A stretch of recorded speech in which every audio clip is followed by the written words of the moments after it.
Welcome, listeners, to another episode of Cybersecurity Chronicles. I'm your host, Eunice, and today we have two special guests with us. Please welcome John and Sarah. Hi, Eunice. Glad to be here. Hello, Eunice. Thanks for having us. It's great to have you both. Today, we are going to delve into the fascinating world of zero-day vulnerabilities. But before we start, let's quickly define what a zero-day vulnerability is. Sure. A zero-day vulnerability is a security flaw or weakness in software or hardware that is unknown to the vendor or developers. It's called zero-day because the developers have had 0 days to fix it before cyber attackers discover and exploit it. Exactly. When a zero-day vulnerability is in the wild, attackers can take advantage of it to carry out sophisticated and targeted attacks.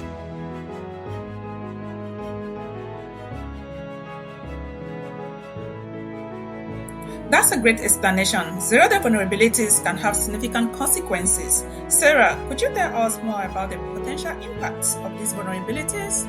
Of course. Since zero-day vulnerabilities are unknown and unpatched, they can be incredibly dangerous. Attackers can use them to gain unauthorized access to systems, steal sensitive data, or even distribute malware. That's right, Sarah. And the most challenging part is that without a patch, users are left vulnerable until the vendor becomes aware and releases a fix.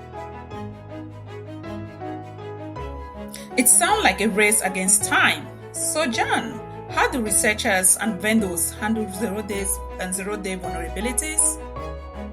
Good question, Eunice. Responsible researchers follow a process called responsible disclosure. Instead of publicly disclosing the vulnerability right away, they report it to the vendor, giving them time to develop a patch. Once the patch is available, the vulnerability can be disclosed to the public. Vendors play a crucial role too. They must respond quickly to reported 0 days, developing and releasing patches as soon as possible to protect their users. Responsible disclosure is vital indeed. Now, let's talk about the impacts on individuals and organizations. Sarah, how can they defend against zero-day attacks? It's all about being proactive, Eunice. Users should keep their software and devices up to date with the latest patches. Employing security tools like firewalls, antivirus software, and intrusion detection systems can add an extra layer of defense.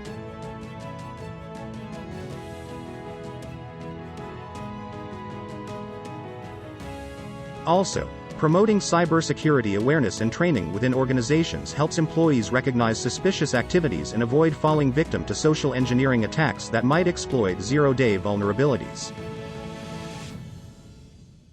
Excellent advice, John and Sarah. Cybersecurity education is crucial in today's digital age. Before we wrap up, do we have any final thoughts on zero-day vulnerabilities? I'd like to emphasize that the cybersecurity landscape is always evolving. Both users and vendors need to remain vigilant and collaborate to minimize the impact of zero-day vulnerabilities. Absolutely, John. Being proactive and practicing good cybersecurity hygiene is the key to staying one step ahead of the attackers. Well said. Thank you both for joining me today and shedding light on the intruding world of zero-day vulnerabilities. And thank you, listeners, for tuning in to this episode of Cybersecurity Chronicles. Stay safe and stay informed.